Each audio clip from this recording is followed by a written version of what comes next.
চাচ্ছি। এটা গেস্টের সামনে কখনোই করা যাবে না, থাকে বা এরকম মানে ঝুলতে থাকে দাঁড়াবেন, আপনি হাত কোথায় রাখবেন? মোস্টলি ইউরোপিয়ান কান্ট্রিতে ফলো করে, এখন ওরা ইউনিফর্ম কিংবা দেখবেন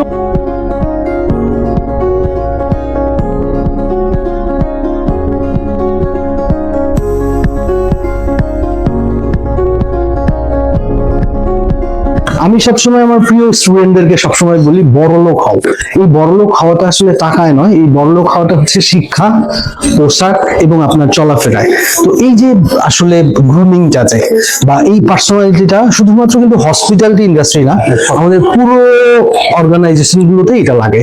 এই বিষয়ে ছেলে মেয়েদেরকে একটু যদি বলতেন যে তাদের এই বিষয়ে কি সচেতনতা অর্জন করতে হবে বা তারা কি করবে?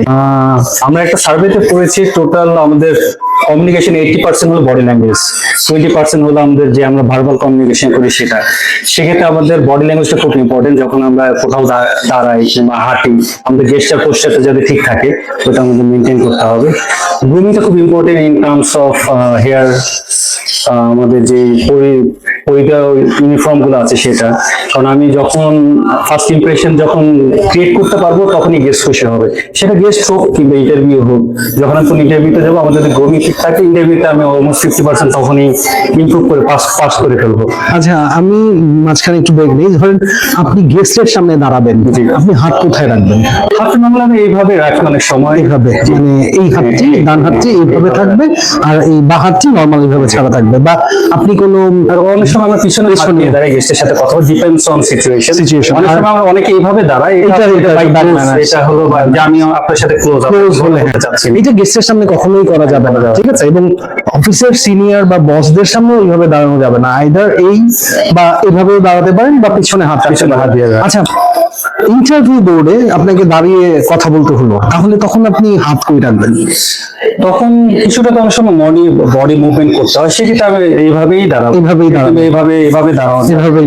মানে ইন্টারভিউ বোর্ডে আমি দাঁড়াবো, আমি সোজা হয়ে যে দাঁড়াচ্ছি, পা কতটুকু গ্যাপ থাকবে? পায়ের পাটার গ্যাপটা খুবই লিমিটেড থাকবে, বেশি না আবার খুব কম না। একদম যদি অনেক আর্মি স্ট্যান্ডে যদি দাঁড়িয়ে থাকে, সেটা আনকমফোর্টেবল নিজের কাছেই লাগবে, যাতে একটা লিমিটেড ডিসটেন্স থাকবে। আচ্ছা, তার মানে বডি ল্যাঙ্গুয়েজের ক্ষেত্রেও কিন্তু আপনাকে সচেতন হতে হচ্ছে, কারণ আপনি যখন ইন্টারভিউ দিতে যাবেন তখন আপনার এক ধরনের দাঁড়ানো, আপনি যখন বসের সামনে থাকবেন তখন আরেক ধরনের দাঁড়ানো, আবার আপনি যখন গেস্টের সাথে কথা বলবেন তখনও আরেক ধরনের দাঁড়ানো।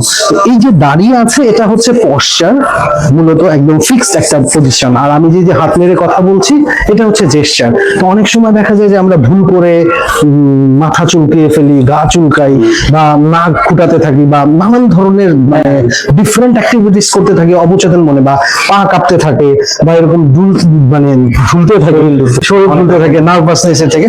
এগুলো কিন্তু ব্যাড ম্যানার্স। তো এইগুলোকে আমাদের বাদ দিতে হবে। যাই হোক, তাহলে ফিজিক্যাল এডুকেশন একটা ফ্যাক্ট এই ইন্ডাস্ট্রিতে চলার ক্ষেত্রে, শুধু এই ইন্ডাস্ট্রি না, সব জায়গায়।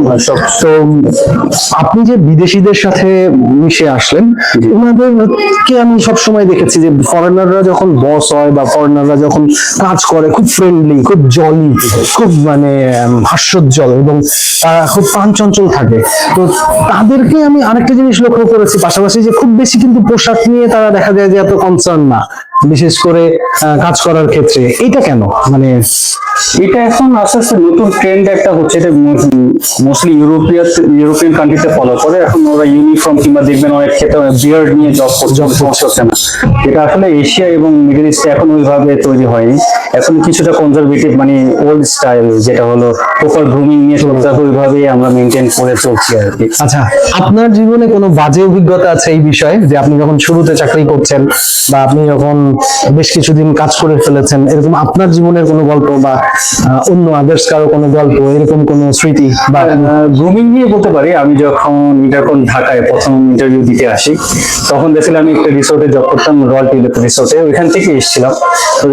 রিসোর্ট স্টাইলে আমরা কখনো টাই পরি না, তো আমিও জাস্ট টাই ছাড়া জাস্ট ব্লেজার পরে এসেছি।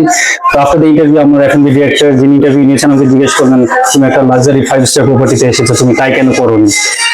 তো নিজের কাছে একটু খারাপ লাগলো, তো বললাম স্যার আসলে রিসোর্ট স্টাইলে কোন এনভায়রনমেন্টে আমরা টাইপ করি না, আমার করা উচিত ছিল কিন্তু আমি করিনি, ওইটা একটা আমার লেসন ছিল আর কি। এটা আপনার রিসোর্ট এবং সিটি হোটেল একটু ডিফারেন্ট, সুতরাং ওইভাবে আমাদের আসলে গ্রুমিংটা মেনটেন করা উচিত। তার মানে কোথাও জব করতে গেলে অবশ্যই ওই অর্গানাইজেশনের কি প্রপার গ্রুমিং হওয়া উচিত সেটা আপনার শরীরে ধারণ করেই আপনি ওখানে যাবেন, এবং আপনার বডি ল্যাঙ্গুয়েজটা যাতে ঠিক থাকে। আর অর্গানাইজেশনে কোথাও ইন্টারভিউ বা কাজ করতে গেলে ডেফিনেটলি ওই অর্গানাইজেশন সম্পর্কে জেনে যাবেন, তাহলে আপনার কথা বলতে সুবিধা হবে।